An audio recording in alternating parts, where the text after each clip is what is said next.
देखो, twin pregnancy कुछ नहीं है। देखो नॉर्मली क्या होता है, एक समय में एक यूट्रस में एक बच्चा होता है जो डिलीवरी के टाइम निकलता है, फिर बोलते हैं कि आपको लड़का हुआ है या लड़की या जो भी, मतलब ठीक है।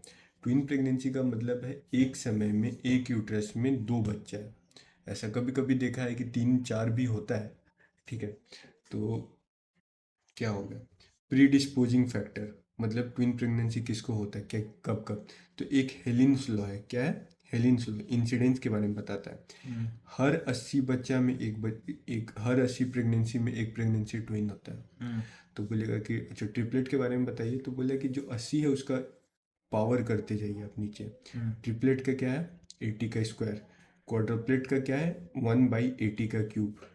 मतलब हर इतने 1/240 में। हाँ, 240 नहीं ना हुआ भाई, ये 80 × 80 होता है 6400। अच्छा। समझा, ठीक है। अब इंसिडेंस इंक्रीजेस विथ, ठीक है, एज, अगर ज़्यादा एज की है। पैरिटी, मतलब मल्टी पैरस है, मतलब पहले भी उसका बच्चा हुआ है। ये तुम्हारा होता है कि मैटरनल वेट ब्लैक्स में ज़्यादा होता है। हेरिडेटरी फैक्टर में कौन कौन सा होता है, जैसे मैटरनल फैक्टर ज़्यादा डिपेंडेंट रहता है पैटर्नल से। Twins with clomiphene citrate. Clomiphene citrate क्या, जब हम लोग आर्टिफिशियल इंडक्शन कराते हैं ना, मतलब मान लिया किसी को नॉर्मल तरीके से बच्चा नहीं हो रहा था, हम उसको क्या करते हैं, क्लोमिफिन साइट्रेट देते हैं। ठीक है, क्लोमिफिन साइट्रेट कहाँ काम करता है, उसमें इस्ट्रो याद है कि साइट्रेट बताया था। हाँ, इस्ट्रोजन जो तुम्हारा हाइपोथैलेमस पे एक निगेटिव वो देता था, फीडबैक देता था। हाँ। उसके कारण क्या होता था कि वो गोनाडोट्रोपिन रिलीजिंग हार्मोन नहीं बनाता था। वो गोनाडोट्रोपिन रिलीजिंग हार्मोन नहीं बनाता था तो एफएसएच रुक जाता था, तो फॉलिकल और मच्योर नहीं होता था। अब अगर तुम क्लोमिफिन साइट्रेट दोगे, ठीक है, तो वो क्या करेगा, जो हाइपोथैलेमस वाला जो निगेटिव फीडबैक भेजता था वो रास्ता ब्लॉक कर देगा। तो क्या होगा कि एस्ट्रोजन बनते रहेगा। तो तुम्हारे ईस्ट्रोजन तो बनेगा ही, लेकिन उसके पहले क्या था, एफएसएच बनते फॉलिकल, रहेगा। हाँ। तो एफएसएच का अमाउंट पहले के मुताबिक मुताबिक ज़्यादा हो जाएगा। तो एफएसएच क्या कराता है, फॉलिकल को मच्योर कराता है। ठीक है, एक फॉलिकल, अब मान लो कि उसको एक फॉलिकल को मच्योर कराने के लिए 20 यूनिट चाहिए था, वो 40 यूनिट बन रहा है। तो क्या होगा, वो दो फॉलिकल को मच्योर करा देगा, तो क्या हो जाएगा, ट्विन। ट्विंस बन जाएगा। या ट्विंस विथ आईवीएफ। देखो आई, जब हम लोग पढ़े थे कि तुम्हारा इनफर्टिलिटी, उसमें हम लोग पढ़े थे कि जो हम लोग 5वां दिन है, दो इम्ब्रायो इम्प्लांट करते हैं, या फिर 3 से 4 इम्ब्रायो इम्प्लांट करते हैं 1 से 3 दिन में, मतलब आफ्टर फर्टिलाइजेशन। तो अगर हम लोग मान लो दोनों दो इम्प्लांट क्यों किए, हमको बच्चा तो एक ही चाहिए, तो हम सोचे कि भाई जरूरी थोड़ी है कि दोनों डालेंगे दोनों इम्प्लांट हो जाएगा। हो सकता है एक गिर जाएगा एक बचेगा। अब किसी किसी का शारीरिक बनावट है कि अगर दोनों ही इम्प्लांट हो गया तो ट्विंस हो गया। इसीलिए आईवीएफ में 25 to 30% ट्विंस बन जाता है, और क्लोमिफिन साइट्रेट में 8%। ठीक है, इवेंट देखो, अब जाइगोट फॉर्मेशन कैसे होता है। देखो, ये तुम्हारे ऊसाइट है, ठीक है, ये क्या है, ऊसाइट है। ऊसाइट में न्यूक्लियस नहीं होता है, तो जेनेटिक मटेरियल कहाँ होगा, साइटोप्लाज्म में। याद है इनफर्टिलिटी में हम लोग एक बात पढ़े थे, इंट्रासाइटोप्लाज्मिक इंजेक्शन। उसमें क्या था कि हम लोग साइटोप्लाज्म में स्पर्म का जेनेटिक मटेरियल इंजेक्ट करते हैं डायरेक्ट अंदर। तो भाई हमको तो दोनों जेनेटिक मटेरियल का वो करा मेल मिलाप कराना है, तो हम साइटोप्लाज्म में क्यों डालें। तो बोलेंगे कि भाई जेनेटिक मटेरियल साइटोप्लाज्म में होता है, क्योंकि इसीलिए तुम्हारा ओवम का जेनेटिक मटेरियल साइटोप्लाज्म में ही बीच में होता वो है। होता है स्ट्रोमा। हाँ, वहीं पे होता है, ठीक है। तो, न्यूक्लियस नहीं होता। तो हाँ, तो स्पर्म ऐसा था, oocyte with disperse genetic material, मतलब पूरा फैला हुआ होगा जेनेटिक मटेरियल। अब क्या होगा कि दोनों का फर्टिलाइजेशन हो गया, oocyte gets fertilize by sperm. अब क्या होगा कि क्या होगा ना, अब दोनों न्यूक्लियस के पहले वाला प्रो न्यूक्लियस बनाना शुरू करेगा। तो ये कराए, जो मेल वाला पार्ट है वो कराएगा, एक प्रो न्यूक्लियस बनाएगा मेल वाला, एक प्रो न्यूक्लियस बनाएगा कौन, फीमेल वाला। तो वही है, genetic material of oocyte condense and forms female pro nucleus. देखो फीमेल के पास XX होता है, तो वो फीमेल प्रो न्यूक्लियस में क्या होगा, 23X होगा। मेल के प्रो न्यूक्लियस में क्या होगा, या तो 23X होगा या तो 23Y होगा। अब जैसा होगा उसके हिसाब से वैसा बच्चा बनेगा। वही genetic material of sperm from sperm head में होता है जेनेटिक मटेरियल, ठीक है, फॉर्म्स मेल प्रो न्यूक्लियस। ठीक है, अब आया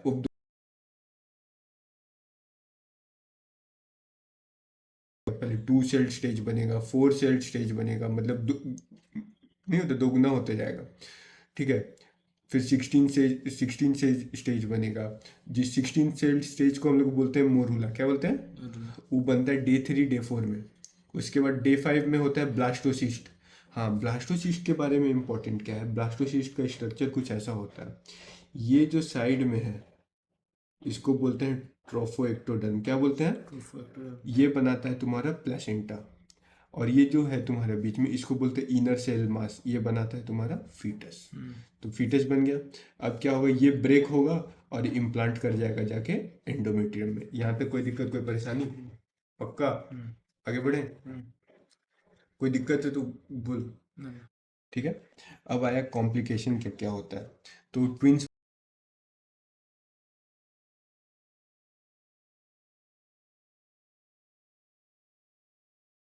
एबॉर्शन हो सकता है, जेस्टेशनल डायबिटीज मेलाइटिस हो सकता है, ठीक है। प्रेगनेंसी से। हाँ, प्रेगनेंसी के कारण डायबिटीज, हाइपरटेंशन हो सकता है, प्रेगनेंसी इंड्यूस्ड हाइपरटेंशन, पीपीएच हो सकता है, क्योंकि पढ़े थे ना एटॉनिक यूट्रस। प्रीटर्म लेबर हो सकता है, हाइपरमिसिस हो सकता है। हाइपरमिसिस मतलब देखो, एक प्रेगनेंसी में वॉमिटिंग का टेंडेंसी तो होता ही है, ठीक है, उसमें क्या होगा और ज़्यादा होगा। हाँ, ये प्रीटर्म लेबर में तो पहले हो जाएगा, हाँ, क्योंकि उसका साइज बड़ा रहेगा ना। पहले कॉन्ट्रैक्शन शुरू होगा। फीटल, फीटल क्या क्या होगा तुम्हारा, फीटल प्रॉब्लम क्या, इंटर यूट्राइन ग्रोथ रेस्ट्रिक्शन, दो बच्चा रहेगा, दोनों बड़ा अच्छे से नहीं हो पाएगा। डिस्कॉर्डेंट ट्विंस, डिस्कॉर्डेंट ट्विंस का मतलब होता है कि दो नहीं, दो बच्चा है, दोनों का वेट का डिफरेंस 20% से ज़्यादा का है। मतलब एक का वेट मान लो कि अगर तुम 500 ग्राम है तो उसका मान लो कि 300 ग्राम है, ठीक है। दोनों का वेट का डिफरेंस कितना है, वेट 20%। सिंगल फीटल डिवाइस मतलब एक बच्चा मर गया। कंजेनाइटल एनोमली, कंजेनाइटल मतलब रंग रूप नहीं होता है, शारीरिक बनावट, हाथ पैर मुंह कान टेढ़ा मेढ़ा। माल प्रेजेंटेशन, माल प्रेजेंटेशन देखो, नॉर्मली जो सबसे अच्छा प्रेजेंटेशन होता है कि बच्चा का सर पहले आए उसके बाद आई, टेढ़ा मेढ़ा मान लो बेंच कि वो लेटर वैसे लेट गया ट्रांसवर्स लाई में, जैसे बच्चा क्या होना चाहिए, इधर हेड इधर तुम्हारा बैक, और ऐसे आना चाहिए, ये बेस्ट प्रेजेंटेशन, इसको सेफेलिक प्रेजेंटेशन बोलते हैं, ठीक है। और अगर पीछे आया तो इसको बोलते हैं ब्रीच प्रेजेंटेशन, ठीक है, बैक पहले आया तो। और अगर ऐसे आया तो इसको बोलते हैं ट्रांसवर्स लाई, ठीक है। तो मेल प्रेजेंटेशन का मतलब हो गया सेफेलिक के अलावा, मतलब टेढ़ा मेढ़ा इधर भी चला गया तो क्या बोल दिया, मेल प्रेजेंटेशन। अब बच्चा टेढ़ा मेढ़ा होकर निकलेगा, हाँ, टेढ़ा मेढ़ा होकर निकलेगा। ठीक है, निकालने में दिक्कत होता है ना। Twin to twin transfusion syndrome, ये बहुत खतरनाक चीज़ है। इसलिए क्या होता है ना दोनों घुस कि जाता है। नहीं, ये क्या होता है ना कि दोनों जो बच्चा है ना आपस में एक कनेक्शन एस्टेब्लिश करता है, ठीक है। उस कनेक्शन के कारण एक बच्चा डोनर बन जाता है और दूसरा बच्चा रिसिपिएंट बन जाता है। तो जो बच्चा अपना हीमोग्लोबिन पूरा दे देगा, न्यूट्रिएंट व्यूट्रिएंट पूरा दे देगा, तो एक जो डोनर बच्चा होगा उसका हीमोग्लोबिन कम होगा, तो एनीमिया होगा, उसका वेट कम होगा, ठीक है, और उसका लाइकर कम होगा, मतलब उसमें जो अमनाटिक कैविटी में फ्लूइड था वो कम होगा। तो जो रिसिपिएंट होगा उसमें क्या ज़्यादा होगा, होगा। उसमें वेट ज़्यादा होगा, हीमोग्लोबिन ज़्यादा होगा, लाइकर ज़्यादा होगा। तो इसी को बोलते हैं twin to twin transfusion syndrome. ये क्यों होता है, आर्ट्रियोवेनस एनास्टोमोसिस, मतलब दोनों आपस में एक नया रिश्ता बना लेते हैं अंदर कनेक्शन, ठीक है। प्लेसेंटल, प्लेसेंटल में क्या होता है, प्लेसेंटा प्रीविया, प्लेसेंटा प्रीविया बताए थे ना, placenta covers the opening in the mother cervix, ठीक है। एब्रॉप्सियो, प्लेसेंटल एब्रॉप्सियो, एब्रॉप्सियो प्लेसेंटा का मतलब कि प्लेसेंटा क्या होता है, यूट्रस के दीवार से चिपका रहता है, वो अगर टूट के गिर गया, मतलब गिर गया इधर उधर कहीं चल गया, जाएगा कहाँ, नीचे ही जाएगा सर्विस को ब्लॉक करने, तो उसको बोलते हैं प्लेसेंटल एब्रॉप्सियो या abruptio placenta. Cord entanglement, cord entanglement का मतलब होता है क्या तुम्हारा कि एक ही दो, सॉरी, जो अम्बलाइकल कॉर्ड था वो आपस में क्या हो जाएगा, दो अम्बलाइकल कॉर्ड होगा वो आपस में क्या हो जाएगा, मुड़ जाएगा, दोनों, दो बच्चा होगा, दो अम्बलाइकल कॉर्ड होगा, आपस में क्या हो जाएगा, इंटेंगल हो जाएगा। Pre mature rupture of membrane होगा, ठीक है। यहाँ तक समझ आया, आगे बढ़े। देखो कुछ कुछ बेसिक चीज बता रहा, ये प्लेसेंटा को हम लोग बोलते हैं कोरियन, कोरियन बताए थे, अमनायोटिक कैविटी को अमनायन, जाइगोट को। अब देखो, अगर मान लो कोई ट्विन प्रेगनेंसी ऐसा है जिसमें एक ही प्लेसेंटा है तो उसको क्या बोलेंगे, मोनोकोरियन, मतलब एक प्लेसेंटा प्लेसेंटा का काम क्या है? न्यूट्रिएंट देना। और एमनायोटिक कैविटी का काम क्या है? बच्चा को रखना। अगर मान लो एक ही प्लेसेंटा दोनों बच्चा को न्यूट्रिएंट दे रहा है, न्यूट्रिएंट, तो बोले ज़्यादा कम नहीं, बस बोलेंगे मोनोकोरियन है। ठीक है। डाइकोरियन मतलब दो प्लेसेंटा फॉर दो बच्चा। ठीक है। एमनायोटिक कैविटी, मोनो एमनायन मतलब एक ही सैक में दो बच्चा, उसमें क्या बोले? One amniotic cavity. Di amnion का मतलब क्या होगा? Two amniotic cavity. यहाँ तक कोई दिक्कत है? मोनोजाइगोटिक और डाईजाइगोटिक। डाईजाइगोटिक का मतलब हुआ कि दो डिफरेंट फर्टिलाइजेशन हुआ, मतलब दो स्पर्म था, दो एग था, फर्टिलाइजेशन हुआ। ठीक है। तो डाईजाइगोटिक हो गया। मोनोजाइगोटिक मतलब कि एक और स्पर्म और एक ओवम फर्टिलाइज किया। ठीक है, उसको हम लोग क्या बोले? मोनोजाइगोटिक। यहाँ तक समझ आए बेसिक? देखो, हम लोग कभी भी ना टेस्ट वेस्ट करके अल्ट्रासाउंड करेंगे ना, तो तुमको कभी नहीं पता चलेगा कि, देखो, या तो दो अलग अलग फर्टिलाइजेशन हो सकता है, या तो एक फर्टिलाइजेशन होकर वो दो पार्ट में टूट के दोनों बच्चा बन सकता है।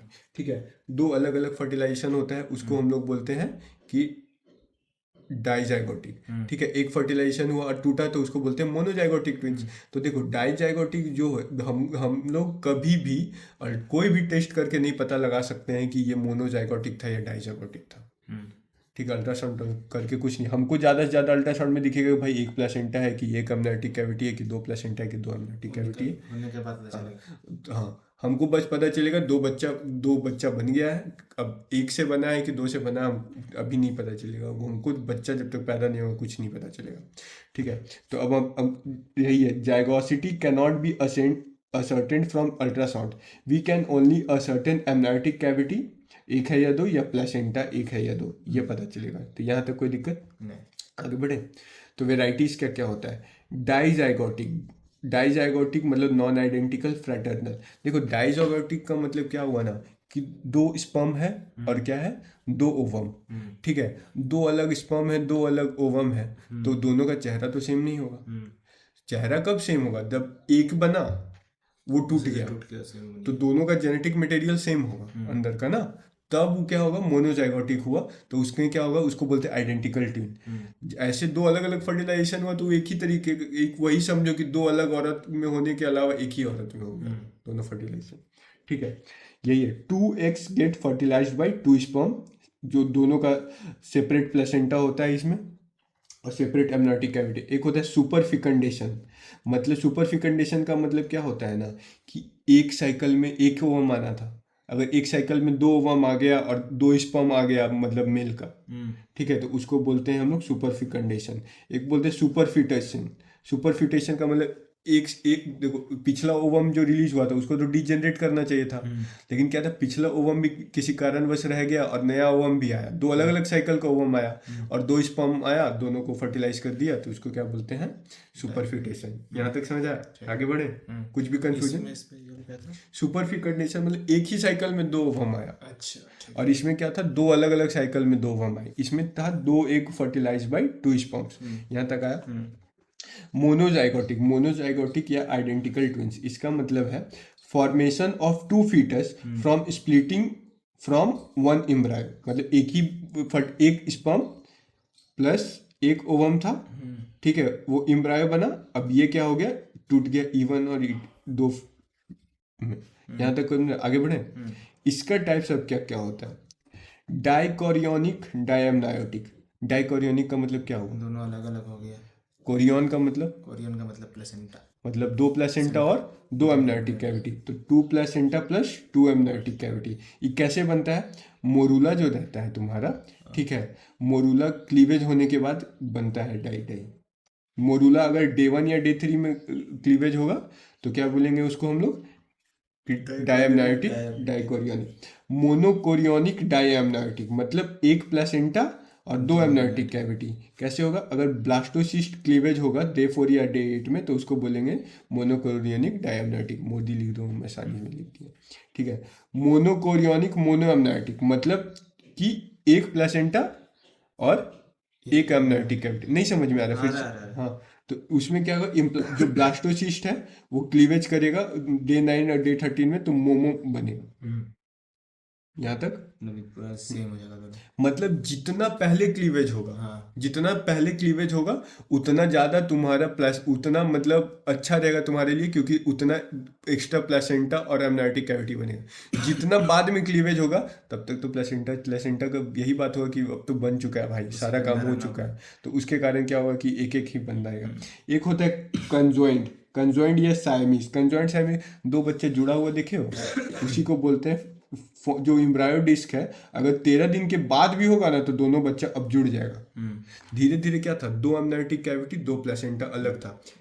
अगर शुरू में क्लीवेज हो गया तो क्या दोनों अलग रहेगा, ठीक है। लेकिन जैसे जैसे लेट क्लीवेज होगा वैसे वैसे जुड़ते जाएगा। सबसे पहले क्या होगा कि एक प्लेसेंटा होगा और क्या तुम्हारा दो, तुम्हारा क्या था एमनाइटिक कैविटी। अब कुछ दिन बाद और होगा तो एक प्लेसेंटा एक एमनाइटिक कैविटी। कुछ दिन बाद और होगा तो एक प्लेसेंटा एक एमनाइटिक कैविटी तो है ही, तो बच्चा भी जुड़ जाएगा। इसी वो समझा, मतलब ट्रेंड समझा। जितना पहले तुम्हारे क्लीवेज होगा उतना उतना अच्छा होगा तुम्हारे लिए, क्योंकि उतना तुम्हारे पास मतलब अमाउंट में प्लेसेंटा और एमनाइटिक कैविटी बनेगा। जितना लेट क्लीवेज होगा उतना क्या होगा, बच्चे वो पास आते जाएगा। उसी को अब क्रैनियो कंजॉइंट कैसे कैसा हो सकता है, या तो दोनों का सर जुड़ा हो सकता है, उसको बोलते हैं क्रैनियोफैगस। क्या बोलते हैं, क्रैनियो, क्रैनियो मतलब क्रेनियम दिमाग। ब्रेन, और फैगस मतलब वही जॉइंट। अगर थोरैक जुड़ा हो तो थोरैकोफैगस। यहाँ तक समझ आया, आगे बढ़े पक्का। Chorionicity scan done at 12 week, 12 week में हम लोग क्या करते हैं, कोरियोनिसिटी स्कैन करते हैं। इससे क्या पता चलेगा, जुड़ा एक क्या बोलते हैं वो कोरियन का मतलब प्लेसेंटा, कितना प्लेसेंटा है। ये हमको पता चलेगा। तो डाइकोरियोनिक डाईएमनाइटिक होगा तो मतलब क्या होगा, दो प्लेसेंटा होगा, दो एमनाइटिक फ्लूइड होगा। तो ये इसमें क्या है, do differences can be there, मतलब ये हो सकता है कि एक मेल हो एक फीमेल हो, कोई दिक्कत नहीं है, क्योंकि ऑफ कोर्स मतलब बहुत पहले ही डिसाइड हो गया है, ठीक है। इसको बोलते हैं ट्विन पिक या लैम्बडा साइन। इसमें दिखेगा, कैसा दिखेगा अल्ट्रासाउंड में, लैम्बडा से ये ट्विन तो वो हाँ। Similar. Inter twin membrane thickness होगा ग्रेटर देन 2 mm, मतलब यहाँ पे मेम्ब्रेन होगा ना तो ये थिक होगा, क्या होगा, एक दोनों का होगा 2 mm से ज़्यादा होगा। अब वही तुम्हारा मान लो कि दो सैक है और एक ही प्लेसेंटा है, तो ये बहुत थिन होता है और इसमें टी साइन दिखता है। मोनोकोरियोनिक डायमनाइटिक में क्या दिखेगा, कुछ नहीं करेंगे, हम बोलेंगे अच्छा जाएंगे अल्ट्रासाउंड देखेंगे, अल्ट्रासाउंड देखेंगे भाई लैम्डा साइन दिख रहा है कि टी साइन, बोलेगा लैम्डा साइन, तो बोलेंगे भाई दो प्लेसेंटा है तुम्हारे पास। फिर बोलेगा लैम्डा साइन दिख रहा है कि टी साइन, बोले टी साइन, बोले भाई एक ही प्लेसेंटा है एमनाइटिक कैविटी दो है। मिला के हम लोग को मिला जुला के यही दोनों दिखते हैं मार्केट में, ठीक है। आगे बढ़े,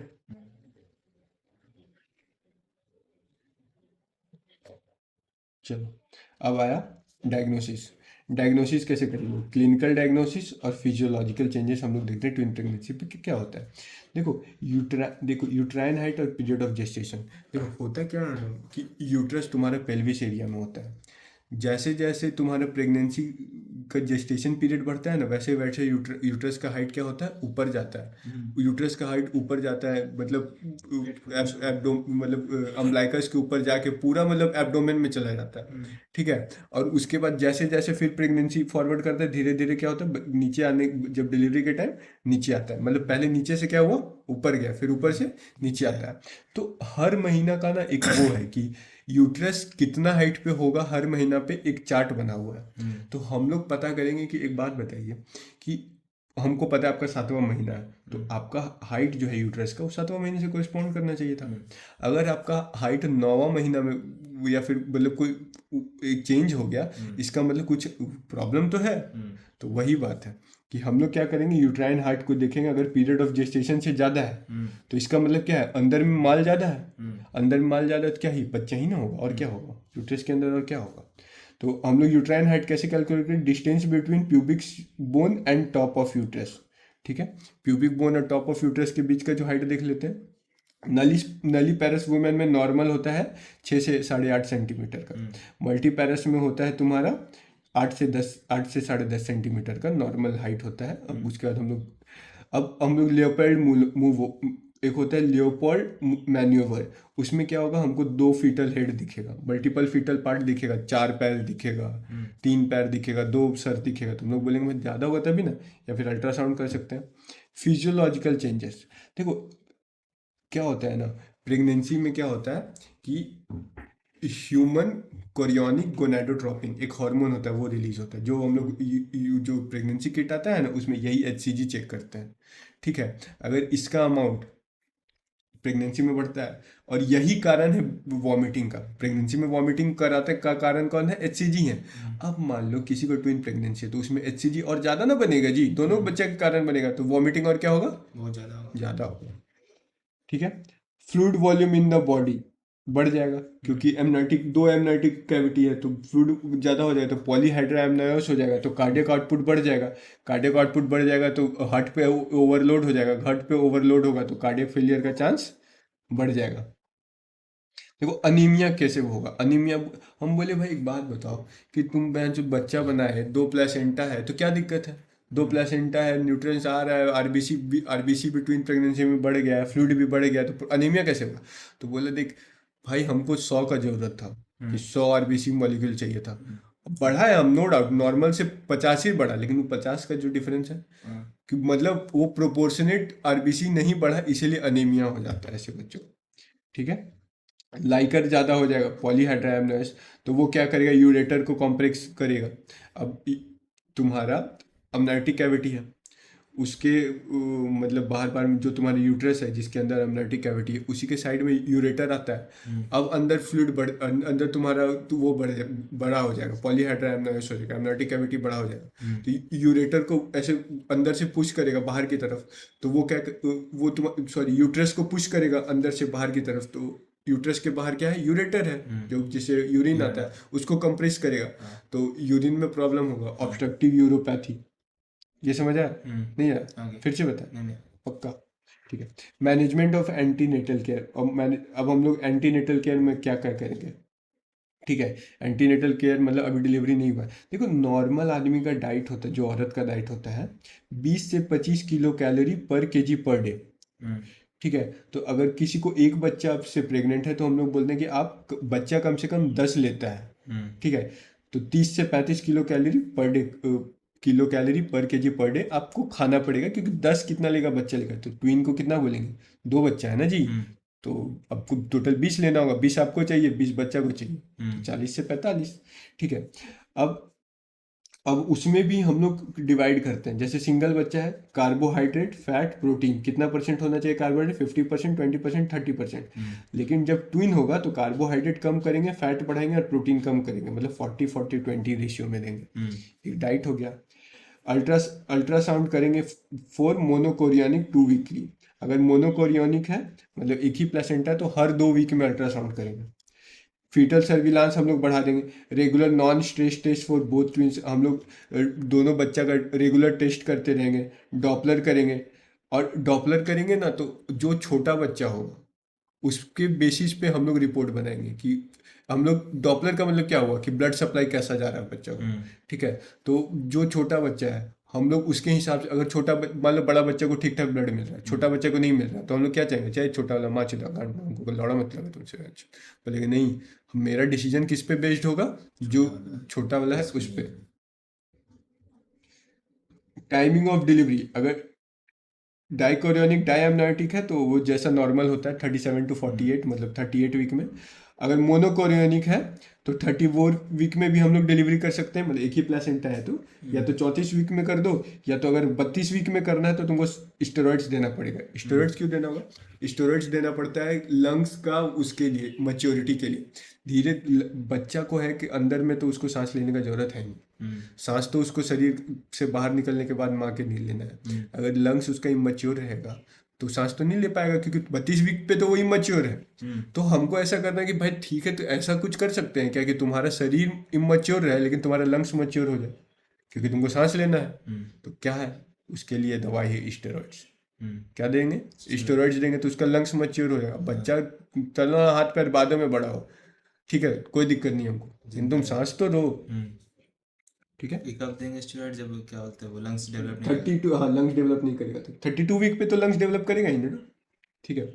multi doctor and special needs, मतलब वहाँ पे जब हम लोग ट्विन का डिलीवरी कराते हैं ना, बहुत दो नियोनेटोलॉजिस्ट लगता है, गायनोकोलॉजिस्ट लगता है तुम्हारा, फिर तुम्हारा नर्स लगती है, बहुत कुछ एक्स्ट्रा मशीन लगता है, टर्शियरी हॉस्पिटल होना चाहिए, अच्छा खासा तुम्हारा मतलब वो होना चाहिए, अल्ट्रासाउंड मशीन तुम्हारा वहीं पे होना चाहिए, क्या तुम्हारा ओटी में होना चाहिए, बहुत सारा वो है। तो मिला जुला के कुछ नहीं, इसमें कमेंट लिखना है। Mode of presentation and delivery, मतलब कैसा बच्चा होगा तो हम लोग कैसा, अगर दोनों सिफेलिक है या फिर फर्स्ट सिफेलिक और सेकंड ब्रीच है या फिर ट्रांसफर जो भी है, तो normal vaginal delivery can be done. Cephalic मतलब ये क्या? सेफेलिक मतलब सर पहले, सेफेलिक मतलब हेड, अच्छा। ब्रीच मतलब बैक, हम्म। ट्रांसवर्स मतलब ऐसा लेटा हुआ। लेटरल साइड से। हाँ ऐसे ऐसे, हम्म। ये ऐसे हुआ, समझे, ये ऐसे हुआ और ये ऐसे हुआ, समझ आया। मतलब मिला जुला के अगर पहला सिफेलिक होगा ना, हम्म। दूसरा कुछ भी हो, हम्म। तो हम उसका नॉर्मल वेजाइनल डिलीवरी करा सकते हैं। ठीक। लेकिन अगर उसके अलावा कोई भी कंडीशन आया, हम्म। तो हम लोग बोलेंगे आपको सी सेक्शन कराना पड़ेगा। जैसे अगर पहला ब्रीच हुआ और सेकंड सेफेलिक भी हो या ब्रीच भी हो, तो हमको सी सेक्शन ही करना पड़ेगा। ठीक है, समझ आया कि नहीं। हम्म। बेसिक कुछ बता रहे। देखो मान लो कि ये यूट्रस था, ठीक है, हम्म। और पहला था तुम्हारा ब्रीच, ब्रीच मतलब ऐसा होगा, हम्म। और दूसरा था तुम्हारा सेफेलिक, ठीक है।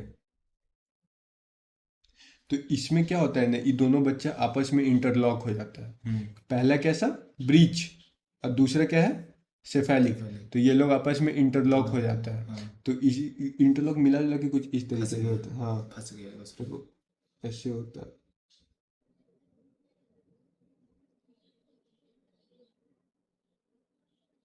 ठीक है,